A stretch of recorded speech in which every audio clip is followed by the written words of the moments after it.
Hello दोस्तों, आपका स्वागत है स्टडी स्मार्ट एकेडमी में। तो दोस्तों, आज है 25 मई 2020 और 25 मई 2020 के जितने भी इम्पोर्टेंट करंट अफेयर के क्वेश्चन बनते हैं सारे आज हम आपको बताएंगे, डिस्कस करेंगे। अगर दोस्तों आप एमपीपीएससी, संविदा, एसएससी, बैंक, रेलवे की तैयारी कर रहे हैं तो दोस्तों आपको करंट अफेयर के क्वेश्चंस वेरी इंपॉर्टेंट है।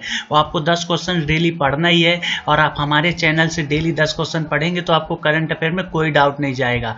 तो दोस्तों आप हमारे साथ जुड़े रहिए और जुड़ने के लिए सब्सक्राइब के बगल में बेल आइकन है, उसको क्लिक कर दीजिए, जिससे आप हमारे साथ जुड़ जाएंगे। तो ताकि जो भी हम वीडियो डालेंगे आपको तुरंत मिल जाएगा, नोटिफिकेशन आ जाएगा।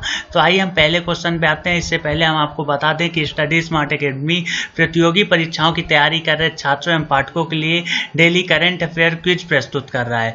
आज के करंट अफेयर क्विज में भारतीय वायुसेना और कोरोना वायरस से संबंधित परीक्षा उपयोगी प्रश्नों का संकलन है। ठीक है, तो आइए हम नेक्स्ट क्वेश्चन पे आते हैं। पहले क्वेश्चन में भारतीय वायुसेना ने कितने करोड़ रुपए, ठीक है, इधर क्वेश्चन बोला जा रहा है कितने करोड़ रुपए की 3 अधिग्रहण परियोजनाओं को रोकने का निर्णय लिया है।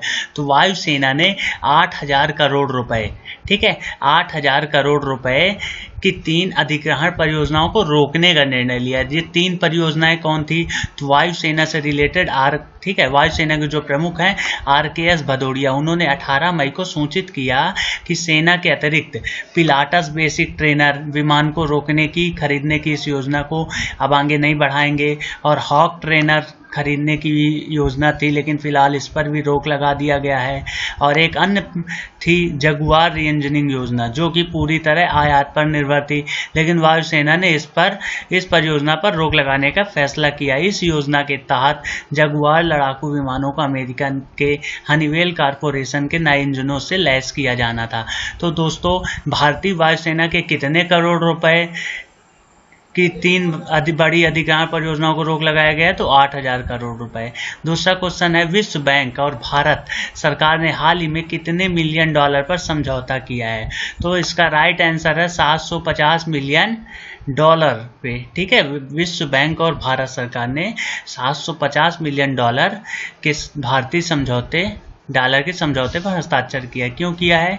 क्योंकि भारत सरकार और विश्व बैंक ने कोविड-19 सामाजिक सुरक्षा प्रतिक्रिया कार्यक्रम में तेजी लाने के लिए $1 बिलियन की सहायता का आश्वासन दिया है। इसका मुख्य उद्देश्य कोविड-19 महामारी के कारण प्रभावित होने वाले कमजोर परिवारों की रक्षा करना है। इस कार्यक्रम ने भारत के प्रति विश्व बैंक की कुल प्रतिबद्धता को $1 बिलियन से बढ़ा के $2 मिलियन कर दिया है। विश्व बैंक ने अप्रैल 2020 में $1 मिलियन के वित्तीय समर्थन की घोषणा की है। तो दोस्तों हम आगे बढ़ें आपसे, ठीक है, आगे बढ़ते हैं। भारत ने फिलिस्तीन शरणार्थियों के कल्याण हेतु काम करने वाली संयुक्त राष्ट्र राहत, ठीक है, देखो भारत ने फिलिस्तीन शरणार्थियों के कल्याण हेतु काम करने वाली संस्था, कौन सी संस्था है? संयुक्त राष्ट्र राहत और निर्माण एजेंसी। तो इस एजेंसी को कितने मिलियन अमेरिकी डॉलर सहायता राशि प्रदान की गई है?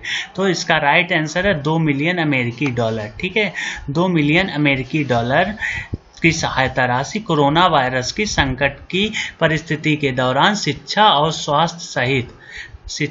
स्वास्थ्य सहित संयुक्त राष्ट्र राहत और निर्माण एजेंसी के प्रमुख कार्यक्रमों और सेवाओं के लिए दी गई है। संयुक्त राष्ट्र राहत और निर्माण एजेंसी ने अपनी बुनियादी सेवाओं को संचालित करने के लिए भारत के समर्थन की सराहना की है। यह सहायता ऐसे समय की जा रही है जब पूरी दुनिया कोविड-19 महामारी द्वारा उत्पन्न चुनौतियों का सामना कर रही है। तो आपका आंसर क्लियर हो गया कि भारत ने फिलिस्तीन शरणार्थियों के कल्याण हेतु $2 मिलियन संयुक्त राष्ट्र राहत और निर्माण एजेंसी को दिए। चौथा क्वेश्चन है भारतीय इस्पात संघ ने हाल ही में किसे अपना नया अध्यक्ष बनाया है? तो भारतीय इस्पात संघ ने हाल ही में अभी अपना दिलीप उम्मेन को अपना नया अध्यक्ष बनाया है। पांचवा क्वेश्चन देखिए, हम आपको बता देते हैं इसके बारे में थोड़ा सा कि भारतीय इस्पात संघ ने दिलीप उम्मेन याद रखिएगा, भारतीय इस्पात संघ ने दिलीप उम्मेन को अपना नया अध्यक्ष नियुक्त किया है। इनका कार्यकाल तत्काल शुरू हो गया है। इससे पहले इस पद पर टाटा स्टील के CEO TV नरेंद्रन का कार्यकाल अगस्त में समाप्त होने वाला था। उन्होंने उससे पहले 1 मई को अध्यक्ष पद से हटने का फैसला किया। दिलीप उम्मेन को सर्वसम्मति से 2 वर्ष के लिए अध्यक्ष चुना गया है। भारतीय इस्पात संघ मंत्रालय के बयान में कहा गया है कि दिलीप उम्मेन का इस्पात उद्योग में 37 साल के अधिक का अनुभव है। वे भारतीय प्रौद्योगिकी संस्थान IIT खड़गपुर से पढ़े हुए हैं। तो आपका क्वेश्चन क्लियर हो गया। भारतीय इस्पात संघ ने हाल ही में किसे अपना नया अध्यक्ष नियुक्त किया है? तो दिलीप उम्मेन को। पांचवा क्वेश्चन है दोस्तों, पांचवा क्वेश्चन बहुत ईजी है। किस देश के प्रधानमंत्री थॉमस थवाने ने औपचारिक रूप से अपने पद में इस्तीफा दे दिया है? ठीक है, तो लेसोथो देश के प्रधानमंत्री थॉमस थवाने ने औपचारिक रूप से अपने पद पर इस्तीफा दे दिया है। अफ्रीकी देश के लेसोथो के प्रधानमंत्री थॉमस थवाने ने अपने पद से इस्तीफा दे दिया है। उनके खिलाफ उनकी पूर्व पत्नी की 2017 में हत्या के केस में शामिल होने का आरोप लगाया जा रहा था। प्रधानमंत्री थॉमस थवाने ने कहा उनके एक महान एक्शन के थिएटर से रिटायर होने और पब्लिक ऑफिस से छुट्टी लेने का वक्त आ गया है। 80 साल के थवाने काफी वक्त से कह रहे थे कि वह रिटायर होने वाले हैं। उनकी जगह पर वित्त मंत्री मोकेत्सी मोहारो पीएम होंगे। होंगे। तो आइए 6 नंबर क्वेश्चन में है कि आतंकवाद विरोधी दिवस निम्न में से किस दिन मनाया जाता है? तो आतंकवाद विरोधी दिवस निम्न में से 21 मई को मनाया जाता है। देश में 21 मई को आतंकवाद विरोधी दिवस मनाया जाता है। इस बार यह दिवस कोरोना वायरस महामारी के बीच मनाया जा रहा है।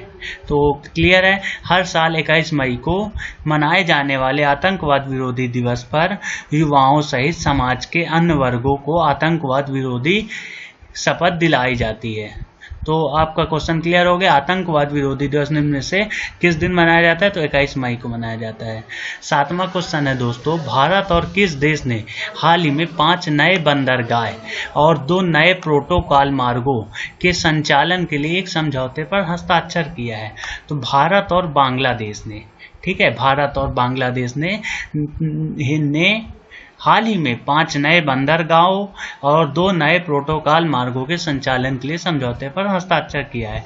भारत और बांग्लादेश ने हाल ही में 5 नए बंदरगाह और 2 प्रोटोकॉल मार्गों के संचालन के लिए एक समझौते पर हस्ताक्षर किए। इससे द्विपक्षीय व्यापार को बढ़ाने में मदद मिलेगी। साथ ही इससे एक गंतव्यों और उनके समुद्र तटीय क्षेत्रों के आर्थिक विकास को प्रोत्साहन मिलेगा। बांग्लादेश की ओर 5 नए पोर्ट ऑफ कॉल राजशाही, सुल्तानगंज, चिलमारी, दाऊदकांडी और बहादुराबाद है, जबकि भारतीय पक्ष की ओर से धुलियान, मैया, कोलघाट, सोनामुरा और जोगी गोफा है। तो दोस्तों हम 8वें क्वेश्चन में बताते हैं आपको कि केंद्रीय मंत्रिमंडल ने आपातकालीन क्रेडिट लाइन गारंटी योजना EGLGS के अंतर्गत कितने लाख करोड़ रुपए की अतिरिक्त राशि उपलब्ध कराने को मंजूरी दी है?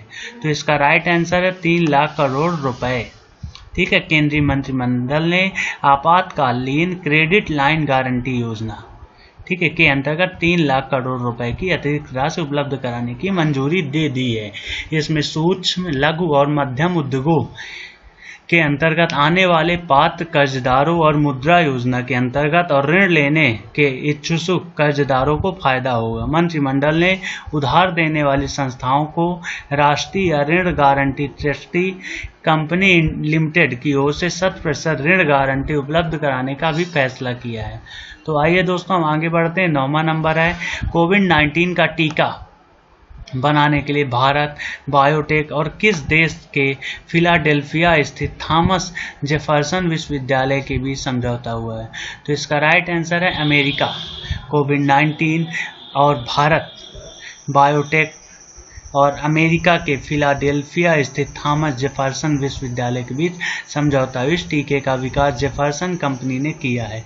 भारत बायोटेक ने यह घोषणा की है इस टीके को वर्तमान में निष्क्रिय हो चुके रेबीज के टीके का इस्तेमाल कर विकसित किया जाएगा। यह कोरोना वायरस प्रोटीन के वाहक के रूप में काम करेगा। तो आइए दोस्तों हम 10वें नंबर पे आते हैं। चीन की सरकार ने हाल ही में किस देश के निर्यात पर 80% का टैरिफ लगा दिया है? तो इसका राइट आंसर है ऑस्ट्रेलिया। चीन की सरकार ने हाल ही में ऑस्ट्रेलिया के निर्यात पर 80% का टैरिफ लगा दिया है। चीन के इस कदम ने दोनों देशों के राजनयिक संबंध बिगड़ गए हैं। चीन की इस कार्रवाई से आशंका जन्म ले रही है कि इससे शुरू होने वाले वैश्विक ट्रेड वॉर में चीन कई और देशों को भी घसीट सकता है। वायरस के प्रसार को लेके चीन बस शुरुआत से ही कई आरोप लगते रहे हैं। तो आपका क्वेश्चन क्लियर हो गया। ऑस्ट्रेलिया सरकार, ठीक है, ऑस्ट्रेलिया देश के निर्यात पर 80% का टैरिफ लगा दिया है।